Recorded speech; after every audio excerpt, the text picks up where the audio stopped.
We're talking from Fest 2014. This is Edge of the Web Radio, and we're talking to Scott Fadness, who is the town manager, but soon to be mayor of Fishers, Indiana. And this Fishers is actually going to be a full-fledged city here January 1, correct? Absolutely, exciting time. Well, fantastic. Congratulations. Thank you for sharing time with us today. Sure. I appreciate it. Now, you're here at Fest, and there's a number of reasons you're here at this particular event, but can you tell me your perspective of failure and embracing failure for entrepreneurs? Yeah, absolutely. I think there's a lot of synergies or parallels to the entrepreneur when we talk about local government and economic development. And so we tend to be very scared of failure as well, and we tend to chase headlines, and we want to be the next person in the IBJ talking about 300 jobs moving here. And what we haven't done is spend a lot of time redefining success. And that's what we're trying to do here in Fishers. We think that the 21st century economy requires a redefinition of what success looks like in economic development for communities. And things like Fail Fest and Launch Fishers, Launch Indiana are all of those key elements that creates a culture and an environment where wealth is created rather than stolen from other communities and grabbed from other communities. So all these incubation learning development communities that are starting to come up, and in fact, Gary Dick talked about literally there's 20 across the state right now that are happening. You're seeing this model happen, and it's not these large-scale models. These are individually very, very culturally based to the region that they're coming from as well. So you're seeing a lot of give back to the community. And how do you, do you envision from a government standpoint that relationship with entrepreneurs and incentivizing them to give back to their community as opposed to they do their business and then whatever? It really does become organic. So what we look at is we're going to create an environment. We're going to invest in the environment in order for entrepreneurs to succeed. And while they're in that environment, we hope that they really grow roots into the community and believe that this is their community. What happens when you do a traditional tax incentive is they'll go to whatever community makes the most economic sense. And then they may just as well put a calendar notice that in 5 years when our incentives are up, we need to renegotiate or we'll move on to another community. Yeah, give us a better deal this next time. Absolutely. The way you get them is the way you lose them. And so, so for us, we think by creating this culture, we can really start to grow roots, and these people will become Fishers businesses. And that's what we're excited about. Fantastic. On a personal track, can you share with us a particular failure that you had that you learned from?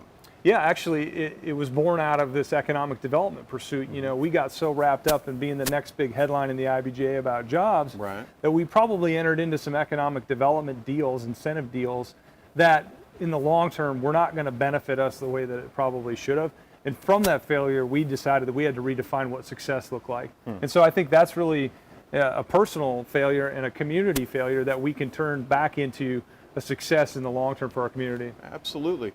As you're seeing these different, I mean, this is a great meeting with a lot of focus on Fishers. As you're seeing all these different entrepreneurs and businesses, what do you see as a core theme coming from their different stories as you're hearing the different speakers? It's a core value system. Entrepreneurs, whether you're in nonprofit, whether you're in government, whether you're a true private sector entrepreneur, they all share the same value system, which is that they're always trying to make something better than what it was. And that's an exciting culture to be around, and they like to collaborate, and they're energized by new ideas. And so regardless of all this talk about failure, the core value system that they have is transferable among all the different groups. All right, I'll pull you another way. How can those values cross over into government as well? Because those things absolutely need to be centered on government giving back and actually developing better systems. Absolutely. I mean, I look to hire people with entrepreneurial spirits with technical capabilities in government. And so we want to redefine government just like we want to redefine this community. We want to redefine how you innovate and create wealth. I think you have to do that in government as well. So we're going to be looking to Fishers to see a lot of new innovations coming through. And a lot of individuals in your government, in your mayorship, actually putting together these type of incubations? Yeah, we're just getting started. And opening up government to the entrepreneur.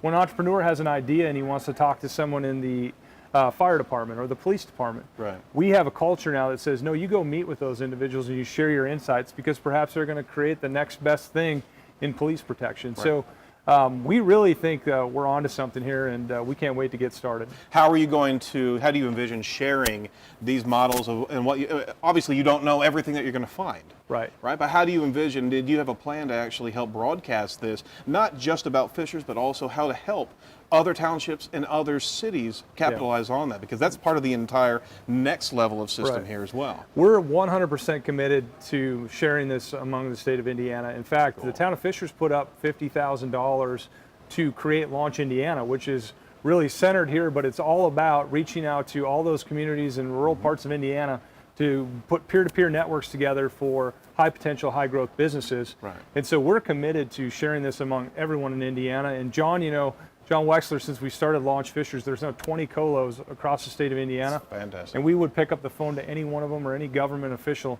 and try to help in any way we can, because we think to repopulate wealth into the state of Indiana, this is the future of economic development, not necessarily the traditional model in the 20th century. You hear that, everybody? It's not tax incentives. Help your local entrepreneur, okay? Very good. Thank you so much for your time today.